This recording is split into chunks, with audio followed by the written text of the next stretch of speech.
Welcome to Jew or False. I'm your host, Jason A. Kessler. You know how there's always some annoying character in movies who insists that the big bad scary threat isn't really that bad? Voldemort's not alive. Winter probably isn't coming. The dinosaurs won't break out and eat us. This boat is definitely unsinkable. Well, that's what it feels like to be a Jew right now. Antisemitism is on the rise, and we know it, but the world doesn't seem to care. They can't be bothered. It's not really a good time right now to talk about anti-Semitism. But here's the thing. Jews have a sixth sense when it comes to anti-Semitism. We have a 6 millionth sense. And I'm sorry, but Voldemort is very much alive. The dinosaurs are hungry. Winter is coming. And I'm going to sound the alarm until people pay attention, because I know that an iceberg can sink this ship if we don't change course.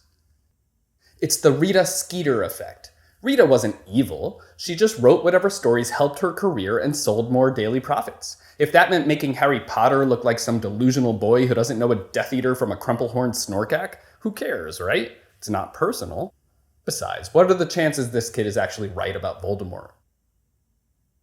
Back when I was in film school, I had my own Rita Skeeter. I was working on a screenplay about a Jewish girl who faces anti-Semitism, and one of my classmates said making my script about anti-Semitism put the story back in time, and I should change my story to be about what is really going on. You know, something other than anti-Semitism. Yeah, not exactly constructive feedback to tell the Jewish kid not to write about anti-Semitism. But you know what really sucks? That girl went on with her life thinking she did a good thing. And I never really felt comfortable in that class again. It's not okay to treat anti-Semitism like some old conquered beast from back in time. Anti-Semitism is real, and it's scary. Jews are only 2% of the population in the US. We're a tiny minority. But this year we faced almost 60% of hate crimes based on religion. 41% of Americans witnessed an anti-Semitic incident this year. 4 in 10 people. That's absurd, especially since only 36% of Americans even know a Jew. To the rest of them, we're just some hypothetical creatures like dragons or unicorns. For those people lucky enough to actually know 4 whole Jews, well, one of them was targeted by anti-Semitism this year. That's right, 24% of American Jews faced an anti-Semitic incident this year. So yeah, there was a buttload of anti-Semitism packed into 2021, but I want to talk about one month in particular, May. This past May, Israel was all over the news when a new round of violence broke out in the Middle East. Now, I'm not even going to talk about what's going on over there. We can talk about that another time, but over here, there was a crazy epidemic of violence against Jews.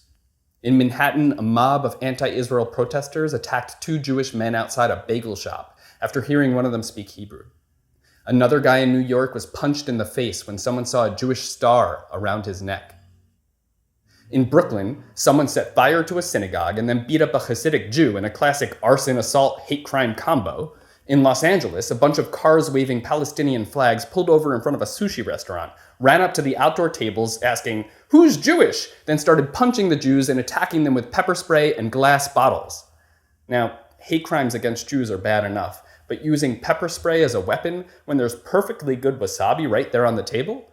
That's just a missed opportunity. And it wasn't just New York and LA, it was all over the country. Synagogues in Skokie, Illinois, Tucson, Arizona, and Salt Lake City were all vandalized in May. In just that 1 month, the Anti-Defamation League reported over 300 anti-Semitic incidents.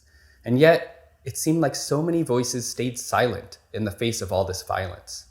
And again, I know there was stuff going on over there in the Middle East, but regardless of what you think about all that, I'm talking about violence over here against Jews, targeted because they're Jews, walking to synagogue, wearing Jewish stars around their necks, speaking Hebrew, eating sushi.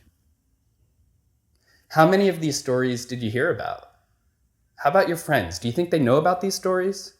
Did they post anything about ending Jew hate? Did you? For some reason, it just doesn't get as many clicks when the victims are Jews. And there are too many Rita Skeeters out there who couldn't tell you which way a blast-ended scroot was facing, even if it farted sparks at their heads. That's probably why America has such a blind spot for how much anti-Semitism is actually getting anti-Semitismed. 90% of American Jews say anti-Semitism is a problem. compared to only 60% of the general public. 82% of Jews say anti-Semitism increased over the past 5 years, but only 44% of non-Jews agree. And here's the thing I find most chilling. In the past year, 39% of American Jews changed their behavior out of fear of anti-Semitism. We avoided wearing things in public that might identify us as Jews. We avoided certain events out of fear for our safety. We avoided posting content online that reveals our true opinions, all out of fear of anti-Semitism. 39% of us. Because we're not crazy, and we see the slow march of winter headed our way. Everyone deserves to feel safe in this country. Let's make sure everyone includes the Jews.